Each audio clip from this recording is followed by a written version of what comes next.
एससीटी academy पर आप सभी का स्वागत है। आज हम क्वेश्चन करने वाले हैं इस साल की, मतलब अब हम जनवरी में प्रवेश कर चुके हैं। मतलब आज जो हम क्वेश्चन करेंगे वो करेंगे 1 जनवरी 2022। जी हाँ, 1 जनवरी नए साल के दिन भी सीटेट जो है परीक्षा लिए हुए थे। तो सीटेट का परीक्षा जो हुआ था वो 1 जनवरी को भी हुआ था, इसलिए 1 जनवरी वाले जितने भी अभ्यर्थी है सभी जो है लाइव जुड़ जाएं। और अभी तक जो अभ्यर्थी नहीं जुड़े हैं उन्हें कृपया शेयर कर दे ताकि वो सब अभ्यर्थी भी जुड़ जाएंगे। तो आप सभी अभ्यर्थियों से जो अभी जुड़े हैं हमारे साथ, वो सभी से अनुरोध है कि जल्दी से जल्दी इस वीडियो को शेयर कीजिए ताकि सभी अभ्यर्थी जुड़े और अपना आंसर मिलान कर सके। ठीक है, हम इसके बाद 2 जनवरी का भी वीडियो देंगे। 2 जनवरी तो संडे था, संडे के दिन जो है एग्जाम नहीं हुई थी, इसलिए 2 जनवरी का नहीं, इसके बाद 3 जनवरी का वीडियो आएगा। तो 3 जनवरी का देर रात तक अपलोड हो जाएगी वीडियो, देर रात तक आपको मिल जाएगी। तो 3 जनवरी वाले अभ्यर्थी थोड़ा सा धैर्य रखे, 1 जनवरी वाला अभ्यर्थी अभी अपना आंसर मिलाना शुरू करेंगे। तो चलते हैं हम आज के क्वेश्चन की तरफ, मतलब 1 जनवरी 2022 के क्वेश्चन के पीडीएफ की तरफ, और देखते हैं 1 जनवरी 2022 के क्वेश्चन का सही आंसर क्या होगा। तो आज जो है हम 1 जनवरी 2022 के क्वेश्चन का सही एक्सप्लेनेशन करने वाले हैं। तो बढ़ते हैं हम पीडीएफ की तरफ। आ चुके हैं हम अपने पीडीएफ पर, और देखिए ये जो टेस्ट हुआ था वो हुआ था 1 जनवरी 2022, यहाँ पर क्लियर लिखा हुआ है। तो हम 1 जनवरी पेपर 1 की तरफ, P1 लिखा हुआ मतलब पेपर 1 की तरफ बढ़ चुके हैं, और अब हम करेंगे 1 जनवरी 2022 के क्वेश्चन का आंसर। तो जो अभ्यर्थी 1 जनवरी के हैं वो अभ्यर्थी अभी इनके साथ जुड़ जाए, और जो अभ्यर्थी अभी 6 जनवरी या 7 जनवरी के हैं, तो मेरे पास 6 और 7 जनवरी का क्वेश्चन नहीं है, तो वो अभ्यर्थी कृपया करके हमें व्हाट्सएप पर भेज दे। हमारा व्हाट्सएप लिंक आपको जो है पिन किया हुआ चैट बॉक्स में मिल जाएगा, वहां पर आप हमें 6 और 7 जनवरी का क्वेश्चन पेपर भेजें ताकि हम 6 और 7 जनवरी का एक्सप्लेनेशन दे पाए। ठीक है, तो 6 और 7 जनवरी वाले अभ्यर्थी क्वेश्चन जरा शेयर करेंगे। हम करते हैं आज 1 जनवरी का डिस्कशन पेपर 1 का, हिंदी और हिंदी ईवीएस और संस्कृत जो है दूसरे सर करते हैं, तो वो सर आपको धीरे धीरे करके वीडियो उपलब्ध करवा देंगे। थोड़ा सा धैर्य रखिए, तब तक आप 60 क्वेश्चन एक मिलान कर लीजिए, है ना, एक एनालाइज कर लीजिए, उससे आपको पता लग जाएगा कि हमें 60 में कितना आ रहा। अगर 60 में आपका बेहतर आ रहा है तो बाकी विषय में भी आपका बेहतर नंबर आएगा और आप क्वालिफाई भी होंगे, है ना, नॉर्मलाइज होगा भी, होगा, निश्चित तौर से होगा, क्योंकि कुछ क्वेश्चन जो है काफी ज्यादा टफ थे, कुछ शिफ्ट के क्वेश्चन पेपर काफी ज्यादा टफ पूछे गए थे, तो नॉर्मलाइज होना तय है। और टफ पेपर जिस शिफ्ट का है ना उसका नंबर बढ़ता है, और आसान पेपर जिस शिफ्ट का है ना उसका नंबर कुछ करता है। तो घबराना नहीं है, 2-4 नंबर आगे पीछे होंगे, ऐसा नहीं कि 20-30 होने वाले हैं, तो इसलिए घबराना नहीं है। चलते हैं हम आज के क्वेश्चन की तरफ और करते हैं आज का क्वेश्चन नंबर 1। चलिए क्वेश्चन नंबर 1 क्या कह रहा है। क्वेश्चन नंबर 1 है, लेव वाइगोस्की ने बच्चे के स्वयं से संवाद करने की क्रिया के लिए कौन शब्द का प्रयोग किया था। इसके लिए उन्होंने प्राइवेट स्पीच शब्द का प्रयोग किया था, जिसे हम लोग कहते हैं हिंदी में निजी संवाद। तो एक का सही आंसर है ऑप्शन नंबर 3। आते हैं क्वेश्चन नंबर 2 की तरफ। क्वेश्चन नंबर 2 है, यहाँ पर क्लियर लिखा हुआ है कि एक बच्चे में दूसरों की नियत और इच्छाओं को समझने की योग्यता है। दूसरों के, तो दूसरों की बात होगी तो वो क्या होगा, अंतरा व्यक्तिक बुद्धि। हवार्ड गार्डनर के अनुसार इसे इंटरपर्सनल इंटेलिजेंस कहते हैं। सही आंसर है 2 का क्वेश्चन नंबर 2 का क्वेश्चन नंबर 2 का सही ऑप्शन है 3। ठीक है, चलिए बढ़ते हैं क्वेश्चन नंबर 3 की तरफ। ठीक है बेटा, क्वेश्चन नंबर 3 है, राष्ट्रीय शिक्षा नीति 2020 में निम्न में से कौन सा कथन प्रस्तावित है। राष्ट्रीय शिक्षा नीति 2020 में कौन सा कथन प्रस्तावित है। तो इसमें से जो कथन प्रस्तावित है वो है, बाल विद्यार्थियों के लिए बहुभाषी होने के उच्च संज्ञानात्मक लाभ है। देखिए यहाँ पर ये है, बाकी हम और भी ऑप्शन देख लेते हैं, 1 मिनट। मातृभाषा में शिक्षित होना शैक्षणिक और प्रौद्योगिकी उन्नति में बाधक है, गलत है, ये तो आपका गलत हो गया। ठीक है, बाधक नहीं है, जबकि सहायक होना चाहिए यहाँ पर, तो ये तो आंसर है नहीं। उसके बाद द्वितीयक उपागम विद्यार्थियों में उलझन पैदा करता है, ये भी गलत है। विद्यार्थियों को, बच्चों को अंग्रेजी भाषा में प्रथम भाषा के रूप में सीखने के लिए नहीं। सही आंसर आपका यही है, एक है ऑप्शन नंबर 2, और 2 ही इसका क्या है, सही आंसर है। ठीक है, चलिए बढ़ते हैं हम क्वेश्चन नंबर 3 की तरफ और देखते हैं क्वेश्चन नंबर 3। ऑप्शन नंबर 2 उसका क्या है, सही है। आप बढ़ते हैं क्वेश्चन नंबर 3 की तरफ। क्वेश्चन नंबर 3 देखिए यहाँ पर क्या है। क्वेश्चन नंबर 3 है यहाँ पर कि 5 वर्षीय नसीमा को यह लगता है कि चिकनी मिट्टी के गोले को यदि दबाकर एक सांप के रूप में परिवर्तित करे तो चिकनी मिट्टी बढ़ जाती है। जीन प्याजे के अनुसार उनकी इस सोच के पीछे का तर्क क्या है। देखिए यहाँ पर इसका तर्क क्या होना चाहिए, तो यहाँ पर परिकल्पित निगमन ऐसा बिल्कुल भी नहीं है। यहाँ पर बच्चे को लग रहा है कि अगर चिकनी मिट्टी के गोले को दबाकर एक सांप के रूप में परिवर्तित करें तो चिकनी मिट्टी बढ़ जाती है। जीन पियाजे के अनुसार इसका जो तर्क होगा वो होगा केंद्रीयता का। बच्चा एक बार में एक ही चीज पर फोकस करता है, इसलिए वो बताता है कि अब चिकनी मिट्टी हमारी बढ़ गई है। तो 4 का सही आंसर है ऑप्शन नंबर 3। चलिए बढ़ते हैं क्वेश्चन नंबर 5 की तरफ। क्वेश्चन नंबर 5 है यहाँ पर, जो बच्चे को देखिए यहाँ पर राइटिंग में प्रॉब्लम हो रहा है, difficulty in writing, she also experiences a challenge in formation of alphabets and the spacing of words. These characteristic hints toward which of the following learning disabilities? तो ये होगा डिस्ग्राफिया। सही ऑप्शन है correct option is option number 3। चलिए बढ़ते हैं question number 6 की तरफ और देखते हैं क्वेश्चन नंबर 6। क्वेश्चन नंबर 6 है, अगर विद्यार्थी अपने कार्य की सफलता को आंतरिक कारणों पर आरोपित करते हैं तो उनमें से कौन सी भावना उत्पन्न होती है? तो उसमें से जो है वो उसे गर्व महसूस होता है। सही आंसर है ऑप्शन नंबर 4। बढ़ते हैं क्वेश्चन नंबर 7 की तरफ। क्वेश्चन नंबर 7 है, समावेशी शिक्षा से क्या अभिप्राय है? तो देखिए यहाँ पर एक गलत है, दो भी गलत है, एक भी गलत हो गया, दो भी गलत हो गया, 3 भी गलत है। तो सही आंसर सिर्फ बचता है ऑप्शन नंबर 4, योग्यता से परे होकर सभी बच्चों को गुणवत्तीय शिक्षा उपलब्ध करवाई जाए। चलिए बढ़ते हैं क्वेश्चन नंबर 8 की तरफ, देखते हैं क्वेश्चन नंबर 8। देखिए क्वेश्चन नंबर 8 क्या है? क्वेश्चन नंबर 8 है, शिक्षा के प्राथमिक स्तर पर बहुसंवेदनीय उपागम के इस्तेमाल को प्रोत्साहित करना चाहिए क्योंकि यह अधिगम को और अधिक प्रभावशाली बनाता है। तो सही आंसर है 8 का ऑप्शन नंबर 1। चलिए बढ़ते हैं क्वेश्चन नंबर 9 की तरफ, देखते हैं क्वेश्चन नंबर 9। देखिए क्वेश्चन नंबर 9 है यहाँ पर कि विषय निम्न में से अधिगम की कौन सी दशा पर विद्यालयों में सबसे अधिक बल देना चाहिए? तो कौन सी दशा पर सबसे अधिक बल देना है? तो बल देना है परिवेश की सहभागिता द्वारा कौशलों और ज्ञान का अर्जन। सही आंसर है 9 का ऑप्शन नंबर 3। क्वेश्चन नंबर 10 की तरफ आते हैं। क्वेश्चन नंबर 10 है, निम्न में से कौन सा कथन सही है? सही है कौन सा कथन? तो बच्चों का विकास एक सामाजिक सांस्कृतिक परिप्रेक्ष्य में होता है। सही आंसर है यहां पर वो होगा ऑप्शन नंबर 3। बढ़ते हैं क्वेश्चन नंबर 11 की तरफ।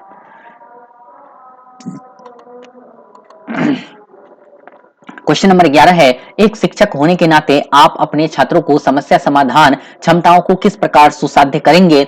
तो कैसे सुसाध्य करेंगे आप? निष्क्रिय तो होगा नहीं, समस्या को हल हेतु अटल तरीके तो एकदम गलत है, और डर भावना गलत है। समरूपों के इस्तेमाल को बढ़ावा देंगे, समरूपों को इस्तेमाल का बढ़ावा देना ना गलत है, लेकिन एक आंसर तो चुनना है आपको इसी में से। लेकिन यहाँ पर अगर इस सभी ऑप्शन को देखें ना, उसमें सबसे ज्यादा सटीक आंसर ऑप्शन 2 ही है, इसलिए हमको 2 ऑप्शन टिक करना पड़ेगा। तो 11 का सही आंसर हो गया ऑप्शन नंबर 2। आते हैं 12 की तरफ। क्वेश्चन नंबर 12 देखते हैं। क्वेश्चन नंबर 12 है, कथन ए। देखिए यहाँ पर पढ़ते समय एक शिक्षक को पाठ्य पुस्तक को दर्शाने के विभिन्न तरीके अपनाने चाहिए, एकदम सही लिखा हुआ है।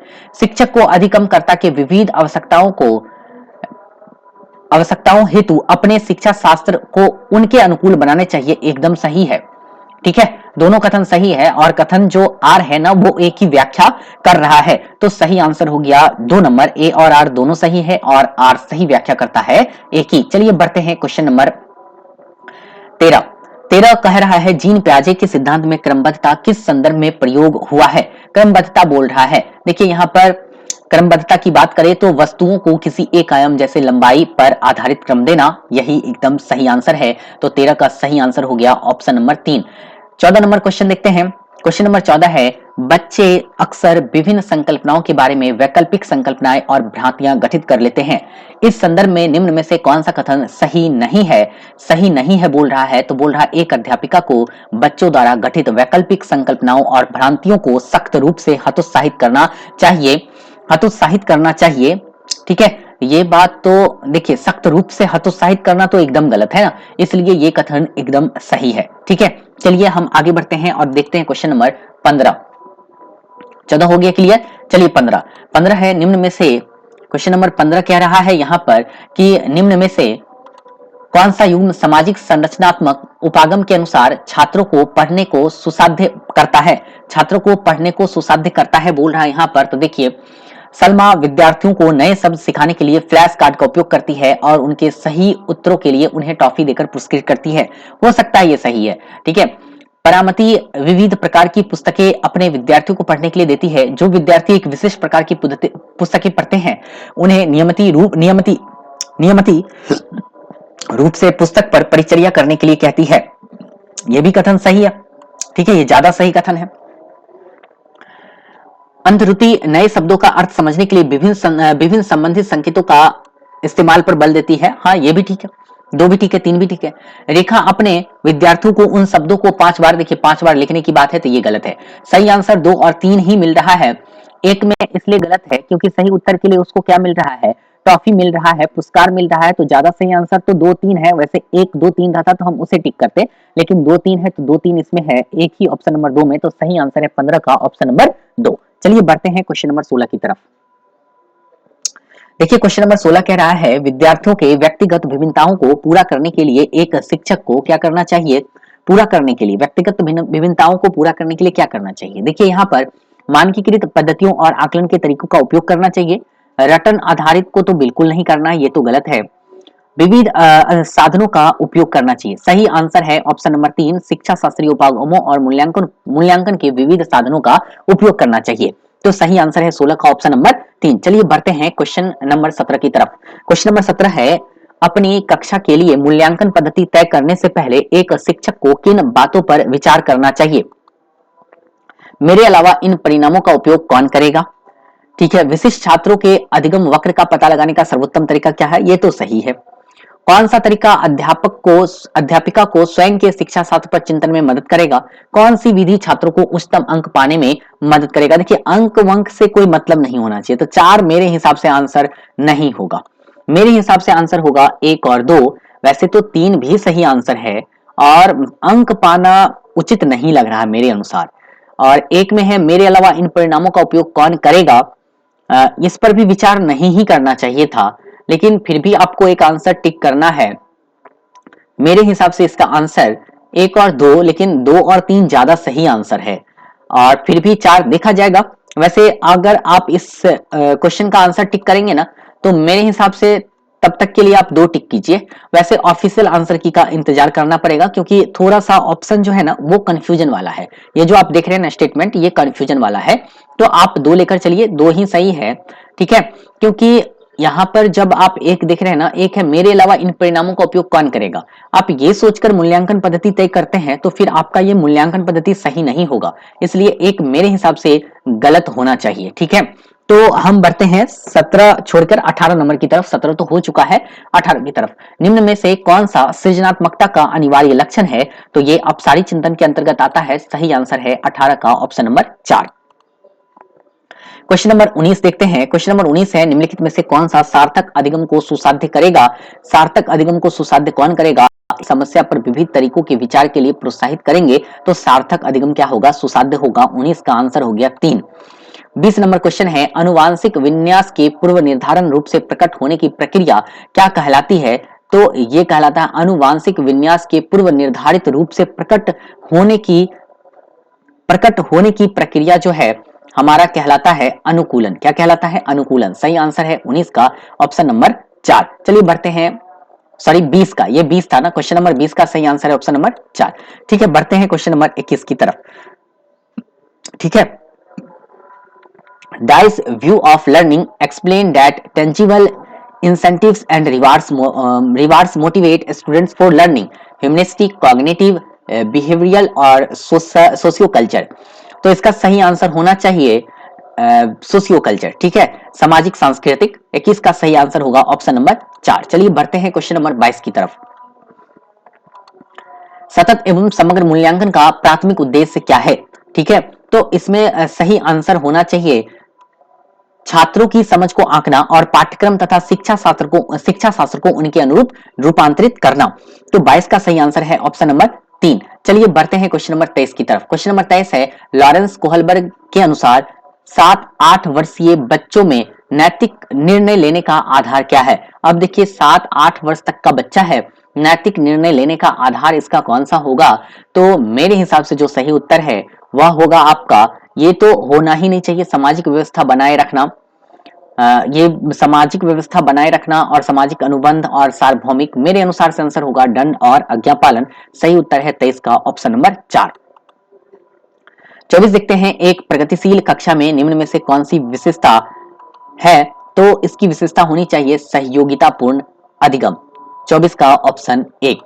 बढ़ते हैं क्वेश्चन नंबर 25 की तरफ। क्वेश्चन नंबर 25 है कि डाइस सामाजिकरण का प्राथमिक, तो प्राथमिक होगा परिवार और विद्यालय होगा द्वितीयक। तो सही आंसर है 25 का ऑप्शन 3। बढ़ते हैं क्वेश्चन नंबर 26 की तरफ। क्वेश्चन नंबर 26 है यहाँ पर कि young children construct knowledge and make meanings through active exploration सही है। प्ले, देखते हैं आगे, active on materials and experimenting, आगे है interaction with peers and adult. तो सही आंसर 1, 3 और 4 है। वैसे देखा जाए तो यहाँ पर कंस्ट्रक्ट कर रहा है तो खेल के द्वारा भी कंस्ट्रक्ट किया जा सकता है, इसलिए सही आंसर 1, 2, 3, 4 सब लग रहा है, तो इसलिए आंसर जाएगा ऑप्शन नंबर किसके तरफ, ऑप्शन नंबर 3 के तरफ। ठीक है, चलिए 26 हो गया क्लियर। बढ़ते हैं क्वेश्चन नंबर 27 की तरफ और देखते हैं क्वेश्चन नंबर 27। क्वेश्चन नंबर 27 आते हैं और देखते हैं क्वेश्चन 27 कह रहा है लेव वाइगोस्की के संज्ञानात्मक विकास का सिद्धांत डाइस पर आधारित है। देखिए लेव वाइगोस्की तो संज्ञानात्मक तो दिया ही नहीं था, लेकिन बच्चों का तो संज्ञानात्मक विकास तो होता है ना, वो किस पर आधारित है, वो है सामाजिक संरचना पर। तो सही आंसर है 27 का कौन सा, ऑप्शन नंबर 2। यहाँ देख के घबराना नहीं है कि संज्ञानात्मक विकास तो प्याजे दिए थे, यहाँ पर लेव वाइगोस्की भी संज्ञानात्मक विकास के बारे में ही बताए थे, लेकिन इनका संज्ञानात्मक विकास था सामाजिक संरचना पर आधारित। तो 27 का ऑप्शन नंबर 2 सही है। क्वेश्चन नंबर 28 देखते हैं। क्वेश्चन नंबर 28 है आपका कि निम्न में से कौन सा नियम यह सुझाव देता है कि शरीर के विभिन्न अंग विकास के विभिन्न चरणों में भिन्न भिन्न दरों से विकसित होते हैं। तो यह है विकास की दिशा अधोगामी एवं शीर्षगामी होती है। सही आंसर है 28 का ऑप्शन नंबर 1। चलिए बढ़ते हैं क्वेश्चन नंबर 29 की तरफ। क्वेश्चन नंबर 29 है एक अध्यापिका बच्चों को फोन नंबर रखने के लिए फोन नंबर के 10 अंकों को 3-4 अंकों के समूह में बांटकर याद करना सुझाती है। अध्यापिका द्वारा सुझाई यह रणनीति कहलाती है। देखिए यह रणनीति कहलाएगा खंडीकरण, क्योंकि खंड में बांट कर जब बच्चे याद करेंगे ना तो खंडीकरण होगा। सही आंसर हो गया 29 का 4। चलिए बढ़ते हैं क्वेश्चन नंबर 30 की तरफ। जेंडर भूमिकाएं, अब जेंडर की बात है तो जेंडर भूमिकाएं जो है ये हमारा अधिग्रहित व्यवहार है, मतलब हम जो है इसे समाज में प्राप्त करते हैं। हम जो है लड़की वाला काम करते हैं, हम जो है लड़का वाला काम करते हैं, इसका निर्धारण जो है समाज करता है। ठीक है, लड़का या लड़की जो भी अपना अपना काम करता है उसका निर्धारण कौन करता है, समाज। इसे ही जेंडर कहते हैं जो हम अधिग्रहित करते हैं। तो 30 का सही आंसर है ऑप्शन नंबर 4। अब आप लोग कमेंट करके बताइए कि आप जो है सीडीपी में कितना अंक लाए, 30 में से कितने अंक आए हैं, कमेंट करके बताइएगा। 1-2 नंबर एक्स्ट्रा में मिल सकता है, हो सकता है नॉर्मलाइज भी होगा, और ऑफिशियल आंसर की में 1-2 अंक आगे पीछे रहते हैं, इसलिए घबराना नहीं है। 1-2 नंबर से अगर आगे पीछे छूट रहा है तो एकदम कंफर्म रहिए कि हम पास कर जाएंगे। ठीक है, चलिए बताइए, कमेंट करके बताइए कितने अंक लाए हैं। जल्दी से जल्दी अब आप शेयर भी कर दीजिए एक बार, ताकि सभी मित्र जो है आके मिला सके। अभी जो हम कर रहे हैं वो इस साल का हम क्वेश्चन पेपर सॉल्व कर रहे हैं। इस साल के 1 तारीख यानी 1 जनवरी 2022 का क्वेश्चन पेपर हम सॉल्व कर रहे हैं।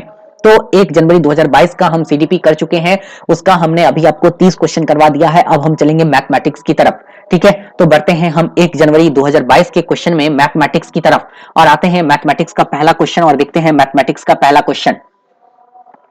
देखिए ये जो क्वेश्चन आप देख रहे हैं ना, ये सेम क्वेश्चन आपको पूछा हुआ है 2011 में, रिपीटेड क्वेश्चन है 2011 वाला। पैटर्न को अवलोकन कीजिए, यहाँ पर पैटर्न को अवलोकित कीजिए और बताना है इसके आगे वाले पैटर्न में क्या लिखाएगा। यहाँ पर देखिए 9, 9, 8, 9, 8, 7, 9, 8, 7, 6, इसका मतलब 9, 8, 7, 6, 5 इसमें है, इसमें है, इसमें है। 1, 2, 3, 4 तो 5 वाला होगा, तो 5 वाला यहाँ पर भी है, यहाँ पर भी है, भागा 8 होगा, ये बात भी सही है। लेकिन आगे लिखेंगे 1, 2, 3, 4, 4 है तो 4 ही बार था, तो अब इसमें 5 है तो 5 ही तक लिखेंगे। तो सही आंसर है ऑप्शन कौन सा, 4। तो 1 का सही आंसर हो गया ऑप्शन नंबर 4। चलिए बढ़ते हैं क्वेश्चन नंबर 2 की तरफ, देखते हैं क्वेश्चन नंबर 2। क्वेश्चन नंबर 2 है यहाँ पर, न्यूमैन के अनुसार विद्यार्थी शब्द समस्या को हल करने में सक्षम हो इससे पहले वो 5 स्तरों को पूरा करे। ये स्तर यादृच्छिक क्रम में लिखे गए हैं, तो सही क्रम में इसको सजाना है। तो सबसे पहले क्या होगा वो देखते हैं। सबसे पहले इसमें होना चाहिए समस्या को पढ़ने में सक्षम होना चाहिए, एकदम सही है, तो बी बी बी इसमें है। अब इसके बाद क्या होना चाहिए, पूछे गए कार्य को भी समझना चाहिए, तो बी के बाद ए होगा, इसमें है। उसके बाद इस दोनों में है, इस दोनों तो खत्म हो गया, ये दोनों का कहानी खत्म है बेटा। ठीक है, अब देखेंगे बी के बाद ए है, इस दोनों में है। अब देखेंगे सी होगा आवश्यक गणित संक्रियाओं को करना, या डी होगा गणितीय मांग के अनुसार समस्या का अनुवाद करने की क्षमता होनी चाहिए। तो सही आंसर होगा डी। तो एक ही ऑप्शन मिल गया, ऑप्शन नंबर 4। तो 2 का सही आंसर है ऑप्शन नंबर 4। चलिए बढ़ते हैं क्वेश्चन नंबर 3 की तरफ। क्वेश्चन नंबर 3 है राष्ट्रीय पाठचर्या रूपरेखा 2005 के अनुसार निम्नलिखित में से कौन सा गणित की कक्षा के दृष्टिकोण को निरूपित करता है। तो देखिए यहाँ पर होगा छात्र कक्षा में अर्थपूर्ण प्रश्नों को प्रस्तुत एवं हल कर रहे हैं। सही आंसर है 3 का ऑप्शन नंबर 3। चलिए बढ़ते हैं क्वेश्चन नंबर 4 की तरफ। 3 का 3 हो गया, 4 की तरफ आ रहे हैं। क्वेश्चन नंबर 4 है यहाँ पर ज्यामितीय आकृतियों के शिक्षण के दौरान समय शिक्षिका ऐतिहासिक स्थानों की भ्रमण की योजना का विचार कर रही है। यह प्रतिबिंबित करती है, देखिए यहाँ पर किस पर प्रतिबिंबित कर रही है। तो यहाँ पर जो सही आंसर है वो है आकृतियां किसी भी वास्तुशिल्प का अनिवार्य भाग है और इस प्रकार के भ्रमण से गणित को कक्षा के पार ले जाने में प्रोत्साहन मिलता है। सही आंसर है ऑप्शन नंबर 1। ये तो गलत है ही, ये भी गलत है और वैसे देखा जाए तो यहाँ पर है ये भी गलत है। ठीक है, सही आंसर है डायरेक्ट ऑप्शन नंबर 1। चलिए बढ़ते हैं क्वेश्चन नंबर 5 की तरफ। क्वेश्चन नंबर 5 है बेटा यहाँ तो इसका हल करना ही पड़ेगा ना, तो चलिए हल करते हैं। 1/2 है, फिर माइनस लग गया है, ब्रैकेट के अंदर हम करेंगे कितना होगा, हमारा एलसीएम 15 होगा। 3 पंचे 15 तो यहाँ लिखेंगे हम 10, माइनस का 15 तो यहाँ लिखेंगे हम कितना 12। 1/2 और चिन्ह हो जाएगा क्या, चिन्ह हो जाएगा बेटा यहाँ पर प्लस का, क्योंकि ये माइनस होगा। 2 बट्टा कितना होगा 15। एलसीएम हम लेंगे यहाँ पर तो कितना आएगा एलसीएम, तो एलसीएम आएगा हमारे पास बेटा 30, तो यहाँ पर हो जाएगा 15 और यहाँ पर हो जाएगा कितना 4, 15 4 कितना 19, 19/30 किस में है 19/30 है ऑप्शन नंबर 1 में। तो सही आंसर है हमारा 5 का ऑप्शन नंबर 1। चलिए बढ़ते हैं क्वेश्चन नंबर हम 6 की तरफ और देखते हैं क्वेश्चन नंबर 6। क्वेश्चन नंबर 6 निकल के आ गया हमारे सामने। ठीक है, क्वेश्चन नंबर 6 देखिए यहाँ पर थोड़ा सा एकदम 1 मिनट बहुत ज्यादा ऊपर हो जा रहा है। ठीक है, चलिए यहीं पर रखते हैं और यहीं से करते हैं, नीचे है भी थोड़ा सा नहीं है। चलिए यहाँ पर देखते हैं हम इस क्वेश्चन को। देखिए क्वेश्चन है प्राथमिक कक्षा की एक गणित की अध्यापिका अपने छात्रों के सामने निम्न प्रश्न को रखती है। रीना और समा एक दुकान पर एक बैग खरीदने के लिए जाती है। दुकान में मूल्य पर्चियों के साथ बहुत सारे बैग हैं। वे बहुत सारी मूल्य पर्चियों को देखकर चकरा जाती है। क्या आप मूल्य पर्चियों को या तो आरोही या अवरोही क्रम में लगाकर उनकी सहायता कर सकते हैं। बैग ए यहाँ लिखा हुआ है, 2 यहाँ है, 3 यहाँ है, 4 यहाँ है, उसके बाद 5 यहाँ है, 6 यहाँ है। दिए गए संदर्भ में कौन सा कथन सही है। देखिए शिक्षिका प्रश्न का उपयोग संख्या की तुलना के पार जाने तथा आंकड़ों का प्रबंधन व छटाई की संकल्पना के परिचय के लिए कर सकती है। यहाँ पर यह गणित का प्रश्न नहीं है, यह बात तो गलत है। शिक्षिका को कक्षा में संदर्भात्मक प्रश्नों को लाने से बचना चाहिए, यह बात भी गलत है। केवल आरोही, यह भी गलत है। सही आंसर एक ही मिल रहा है जो है ऑप्शन नंबर 1। तो हमें मिल चुका है 6 का सही आंसर, वो है ऑप्शन नंबर 1। चलिए बढ़ते हैं क्वेश्चन नंबर 7 की तरफ और देखते हैं क्वेश्चन नंबर 7। क्वेश्चन नंबर 7 देखिए क्या है, संख्या 4 7 8 2 और 3 2 1 7 0 में 7 के अंकित मूल्यों के बीच का अंतर क्या है। अंकित मूल्य की बात हो रही है। यहाँ 7 दोनों का अंतर करेंगे कितना आ गया 0 आएगा। सही आंसर कौन सा हो गया बेटा, सही आंसर हो गया ऑप्शन नंबर 2। तो 7 का सही आंसर है ऑप्शन नंबर 2। चलिए बढ़ते हैं क्वेश्चन नंबर 8 की तरफ।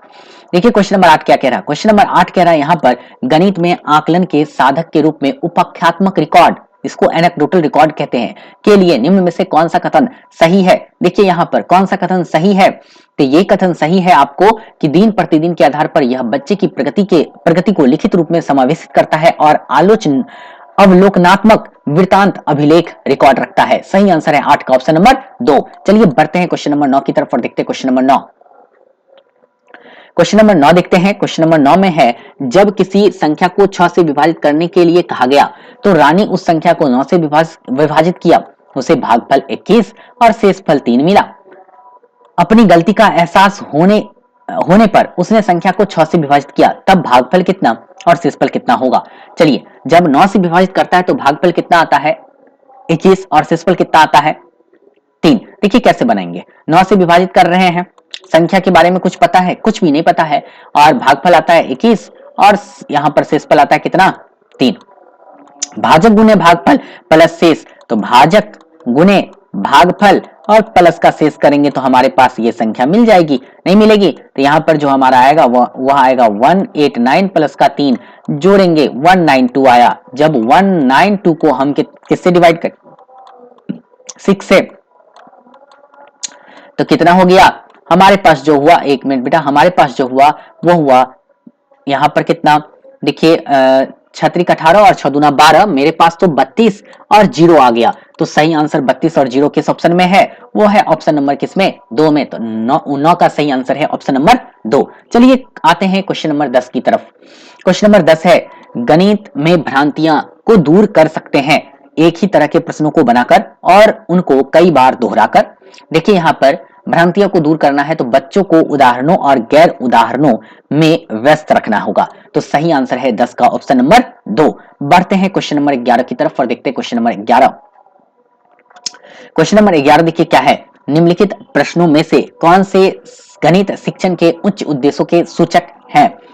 गणित शिक्षा को रोजगार योग्य ऐसे वयस्कों का निर्माण करना चाहिए जो सामाजिक और आर्थिक विकास में अपना योगदान दे सके। आंसर, गणित शिक्षा बच्चे के आंतरिक साधकों जैसे अमूर्त चिंतन और तर्क संगत निष्कर्षों को निकालने वाली होनी चाहिए। ऐसा नहीं है, अमूर्त चिंतन और ऐसा नहीं होनी चाहिए, है ना। आगे देखते हैं, बच्चों को गणित को जीवन की एक विधि जैसे कि संप्रेषित करना, विचार विमर्श करना और समस्या समाधान करने की मनोवृत्ति के विकास के रूप में देखना चाहिए। हो सकता है गणित शिक्षा तथ्यपूर्ण ज्ञान और कार्यविधिक धारा प्रभाव पर केंद्रित होनी चाहिए। गलत है। सही आंसर है ए और सी, और ए और सी है ऑप्शन नंबर 3 में। तो 11 का सही आंसर हो गया ऑप्शन नंबर 3। चलिए बढ़ते हैं क्वेश्चन नंबर 12 की तरफ और देखते हैं क्वेश्चन नंबर 12। क्वेश्चन नंबर 12 है, गणित के शिक्षक के पेशेवर विकास के लिए निम्न में से कौन सा वांछनीय नहीं है? मतलब गलत को चुनना है। तो इसमें गलत कौन सा होगा? देखिए यहाँ पर गलत होगा, अपने और दूसरे विद्यालयों के गणित के शिक्षकों के साथ न्यूनतम वार्तालाप, यही गलत है। इसलिए आंसर क्या है? सही है। तो 12 का जो सही उत्तर है वो है 1 नंबर। चलिए आते हैं 13 नंबर और चेक करते हैं 13 नंबर क्वेश्चन। 13 नंबर एक सवाल है और हम बनाएंगे इस सवाल को। देखिए इस सवाल कैसे बनाते हैं। सुश्री रेणु ने अपने 8 छात्रों को 8 समूह में विभाजित किया और उसको अपना भार दर्ज करने को कहा। उन्होंने समूह में अपना औसत भार परिकलन करने को कहा। समूह A जिसमें 8 विद्यार्थी है ने भार तौला। औसत भार 38 दशमलव कितना 2 है। ठीक है, औसत भार है, ये औसत है, इसको ध्यान रखना, ये औसत है। उसके बाद लिखा है, उसके बाद उन्हें पता लगा कि उन्होंने किसी एक विद्यार्थी का गलत भार उपयोग किया है। 25.9 किलोग्राम के बजाय उन्होंने 29.9 किलोग्राम भार प्रयोग लिया था। समूह का सही औसत भार क्या होगा? अब आप देखिए यहाँ पर क्या लिखा हुआ है। ये तो क्लियर है कि 8 क्या है, विद्यार्थी है, तो औसत भार कितना आया था? 38.2। तो यहाँ पर 8 बच्चे होंगे ना, ऐसे ऐसे करके 8, तो इसको आपस में गुना करेंगे। प्रोसेस सीखना है ना बच्चा, तो आपको थोड़ा सा टाइम लगेगा प्रोसेस सीखने में, क्योंकि औसत आपको पढ़ना पड़ेगा। बाकी हम सवालों को हल कर देते हैं। यहाँ पर आप डायरेक्ट समझ लीजिए, आंसर ही आपको अभी मिलाना है, तो डायरेक्ट आप आंसर देखिए। जब गुना करेंगे ना तो आपके पास आएगा 305.6। अब देखिए गलती क्या करता है, 25.9 किलोग्राम के बजाय 29.5 किलोग्राम भार का प्रयोग किया। इसका मतलब इसमें से हम कितना हटा दें? इसमें से हम 29.5 को हटा दें, क्योंकि ये तो गलत प्रयोग किया था ना। चलिए हटा दिए, और हटाइएगा ना तो आपके पास आएगा 276.1। और उसके जगह पर कितना प्रयोग करना था? उसके जगह पर करना था 25.9 करना था। तो इसमें हम कितना ऐड कर देंगे? 25.9 ऐड कर देंगे। तो अब इसमें आप ऐड कर दीजिए कितना? 25.9। जब आप ऐड कीजिएगा तो आपके पास आएगा 302। ठीक है, अब इसका औसत निकालना है, तो बच्चे कितने हैं? 8। इसको भागा किससे देंगे? 8 से। 8 से भागा देंगे तो 37.75 आएगा। तो सही उत्तर हमारे पास जो निकल के आएगा वो आएगा कितना? Option number 1। 13 का सही आंसर हो गया ऑप्शन नंबर 1। चलिए बढ़ते हैं 14 की तरफ। क्वेश्चन नंबर 14 है, एक कक्षा 3 की अध्यापिका ने अपनी कक्षा में गुणन का परिचय योग की पुनरावृत्ति और आयताकार सारणी से कराया। वह क्या करवा रही है? देखिए यहाँ पर वह करवा रही है गुणन का परिचय अनौपचारिक रणनीतियों से कराने हेतु विद्यार्थियों के पूर्व ज्ञान और उनके अनुभवों को उपयोग में ला रही है। सही आंसर है ऑप्शन नंबर 2। चलिए बढ़ रहे हैं क्वेश्चन आगे की तरफ, और आगे क्वेश्चन की तरफ हम आते हैं, वो है क्वेश्चन नंबर 15। देखते हैं क्वेश्चन नंबर 15 क्या कह रहा है। क्वेश्चन नंबर 15 देखिए यहाँ पर है कि सुश्री रोमी अपनी गणित की कक्षा में विद्यार्थियों को निम्नलिखित अभिकलन करने हेतु उपयुक्त स्थिति सृजित करने के लिए कहती है। 10+2, 10×2, 10-3, 10/2। सुश्री रोमी द्वारा प्रयुक्त शिक्षण विधि के अनुसार निम्नलिखित में से कौन सा कथन सही है? तो यहाँ पर सही कथन की बात हो रही है। तो पहला देखते हैं, मिश्रित प्रकार की समस्या देकर वह अपने विद्यार्थियों के समस्या समाधान कौशल का परीक्षण कर रही है।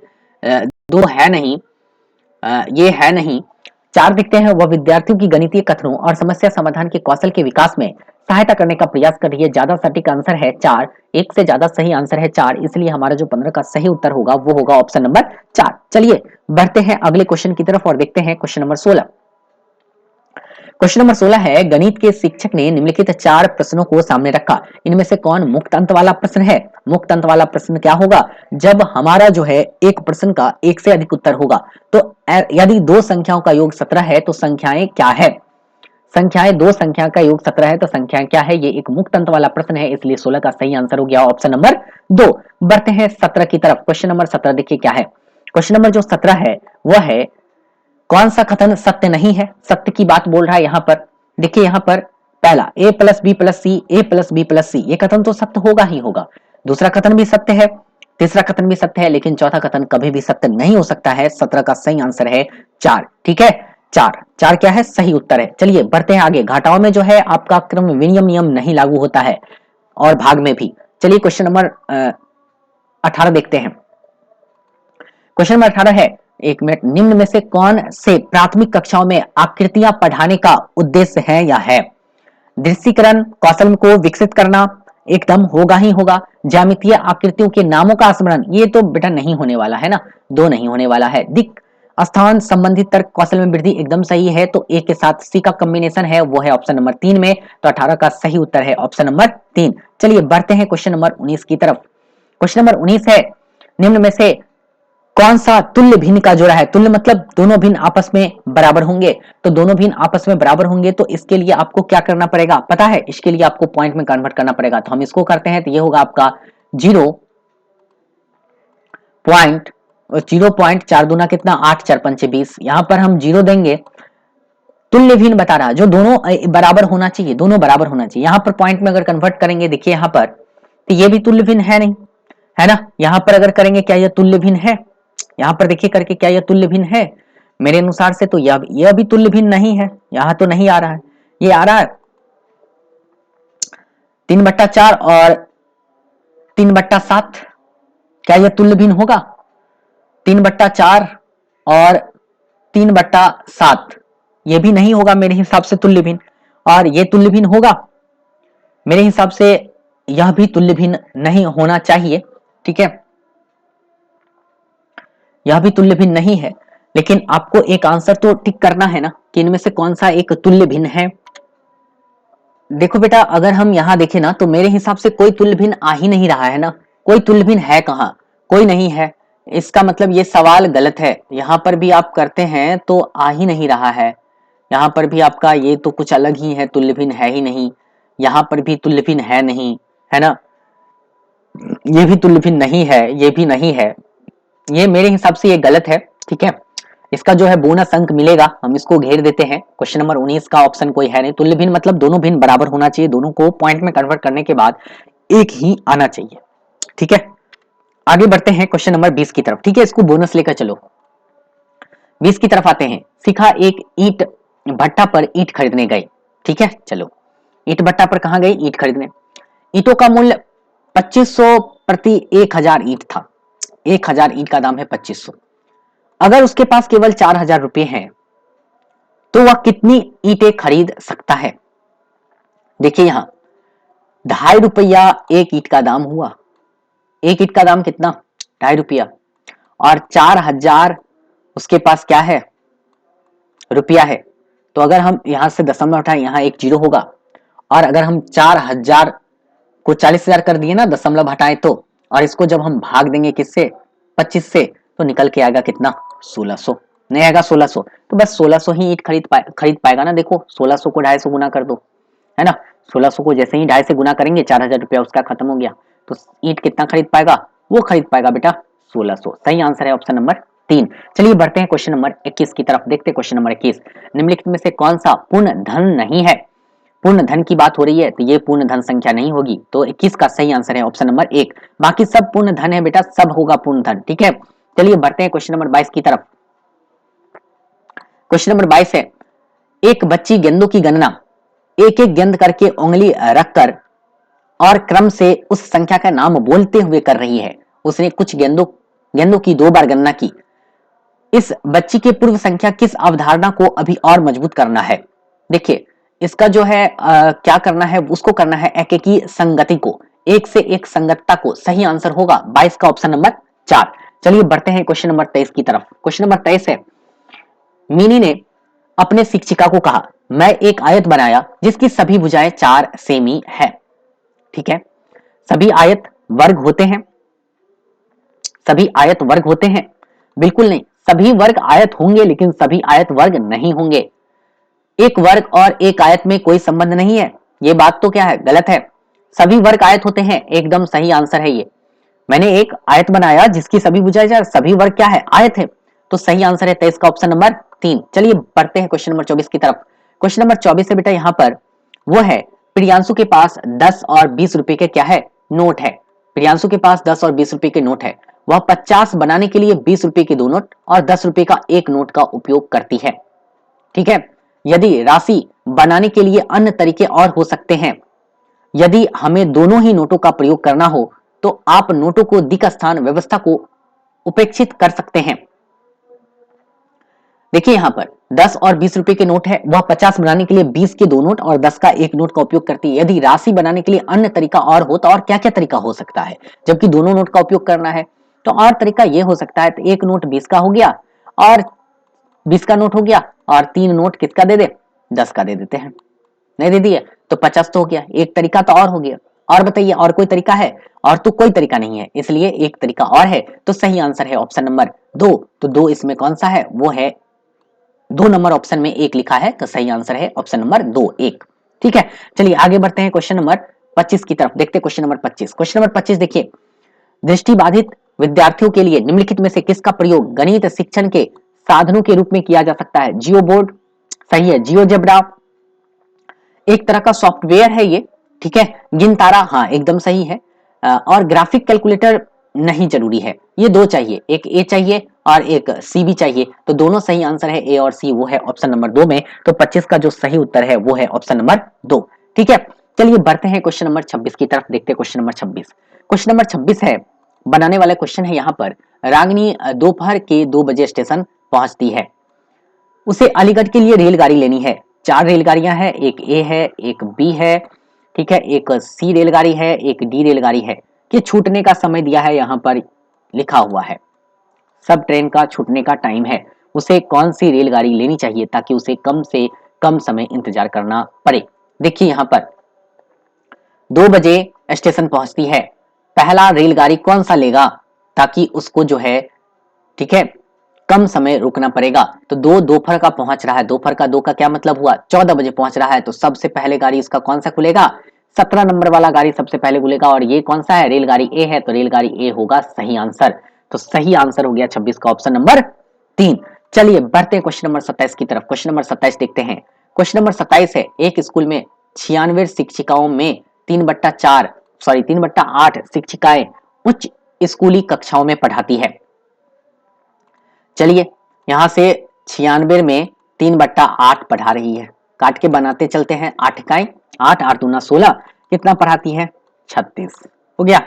चलिए ये तो आपको पता चल गया, 36 हो गया, उच्च में पढ़ाना है, 36 हो गया। इसके बाद आगे पढ़ते हैं, क्या है, यदि उच्च स्कूली शिक्षिकाओं का यदि उच्च स्कूली शिक्षकों का 2/9 भाग गणित शिक्षिकाएं हैं, इसका 2/9 जो है गणित शिक्षिकाएं हैं, तो गणित का कितना हो गया, 8, ठीक है, मैथ।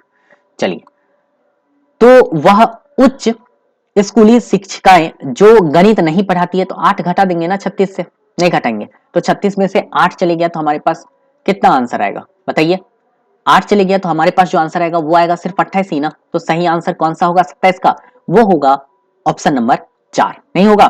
चलिए बढ़ते हैं क्वेश्चन नंबर 28 की तरफ। क्वेश्चन नंबर 28 देखिए, क्वेश्चन नंबर 28 है, त्रिभुज के कोनों का अनुपात दे रखा है, तो हम कितना आसान है बना लेंगे, 4x + 5x + 6x equal to कितना, इक्वल टू 180 डिग्री। 6 और 4 10 5 15x बराबर कितना, 180 डिग्री, और x निकालना है तो 180 डिग्री बटा का कितना 15 काटेंगे तो 15 का 15 और 15 दूना 30, 12। इसका मतलब पहला कितना हो जाएगा यहाँ पर 12 गुने 4, 12 36, 12 चौक 48, 4 8 डिग्री, फिर 12 पंचे 60, दूसरा 60 डिग्री, तीसरा 12 छक 72। ये कौन सा ऑप्शन हो गया? ऑप्शन हो गया आपका option number 2, 48 degree, 60 degree, 72 degree. हो गया क्लियर? 28 का सही आंसर है ऑप्शन नंबर 2। चलिए बढ़ते हैं क्वेश्चन नंबर आगे। आगे है क्वेश्चन नंबर 29 की तरफ और देखते हैं क्वेश्चन नंबर 29। क्वेश्चन नंबर 29 देखिए क्या कह रहा है। क्वेश्चन नंबर 29 है, रीता अपने क्षेत्र के वार्ड की सदस्य है। वह 11 फीट गुने 16 फीट आकार का एक सामुदायिक कमरा बनाना चाहती है। फर्श पर टाइल्स लगाने के लिए उसके पास 4 विकल्प है। देखिए क्या क्या विकल्प है। 1.5 गुने 1.5, 2 फीट गुने 2 फीट, 2.5 फीट गुने 2.5 फीट और 3 फीट गुने 3 फीट। सामुदायिक कक्ष के लिए उन्हें किस आकार की टाइल खरीदनी चाहिए ताकि वह टाइल को बिना काटे बिछा सके? पहले तो आपको इसके कमरा का जो आकार है 11 गुने 16, इसका आपको क्या निकालना है? इसको निकालना है आपका एरिया। तो चलिए एरिया निकालते हैं। ठीक है, अब इसका एरिया अगर हम निकाल रहे हैं, एरिया नहीं भी निकालेंगे तो चलेंगे, गुना करके रख दीजिए और आप इसमें से भाग दीजिए। जिससे पूरा पूरा कट जाएगा ना, वो इसका सही आंसर होना चाहिए। अब देखिए किससे पूरा पूरा करता है वो इसमें से आपको चेक करना पड़ेगा। तब सबसे आपको बारी बारी से भाग देकर निकालना पड़ेगा। तो हम यहाँ पर भाग देते हैं 2 गुने 2, 2 गुने 2 काटेंगे, कट जाएगा, पूरा पूरा कट जाएगा। यहाँ पर ना कट गया, तो जिससे पूरा पूरा कट जाएगा ना, यहाँ पर देखिए ये वाला, इस वाला से, और किसी से पूरा पूरा नहीं कटेगा। आप इससे भी भाग देंगे ना, पूरा पूरा नहीं कटेगा। इससे भाग देंगे ना, पूरा पूरा नहीं कटेगा। इससे भाग देंगे ना, पूरा पूरा नहीं कटेगा। जो कटेगा ना पूरा पूरा, वो कटेगा बेटा इसी से। जब आप इससे भाग देंगे 2 गुने 2 से, तो इसी से जो है पूरा पूरा कटेगा। इसलिए सही आंसर कौन सा हो गया? 2 गुने 2 फीट सही आंसर है ऑप्शन नंबर 4। 29 का सही आंसर है ऑप्शन नंबर 4। चलिए बढ़ते हैं क्वेश्चन नंबर 30 की तरफ। कक्षा में स्थानीय मान की संकल्पना को विकसित करने के लिए अध्यापक ने निम्न पहेली का उपयोग किया।